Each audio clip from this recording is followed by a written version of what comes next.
Республикада үлем белән койда сатулары турында хәбәр ит акциясы старт алды. 27 ноябрьгә кадәр Татарстанлылар наркотик тарату, саклау һәм куллану белән бәйле мәгълүмат калдыра ала. Һәр мәгълүмат тәфсилләп тикшереләчәк, алар буенча тиешле карарлар кабул ителәчәк дип ышандыра белгечләр.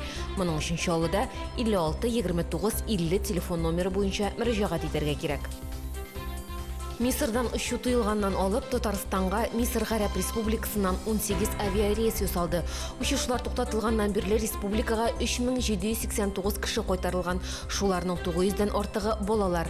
Авиарейсларның 16-сы Казан халыкара аэропортында, 2-се Бигиш аэропортына ясалды. Туризм буенча дәүләт комитеты мәгълүматлары буенча Мисыр Гарәп Республикасы территориясында Татарстаннан 262 кеше бар.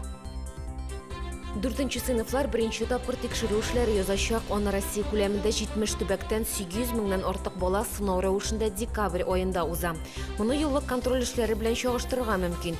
1 һәм 3 декабрьдә укучылар рус теленнән, 8 декабрьдә математика фәненнән белемнәрен күрсәтә.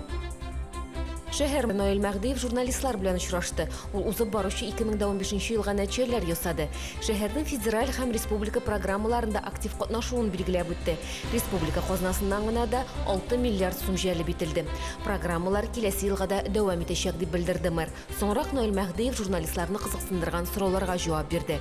Барысы турында тулырак яңалыкларның кичке чыгарылышында ул 19:10 эфирга чыга.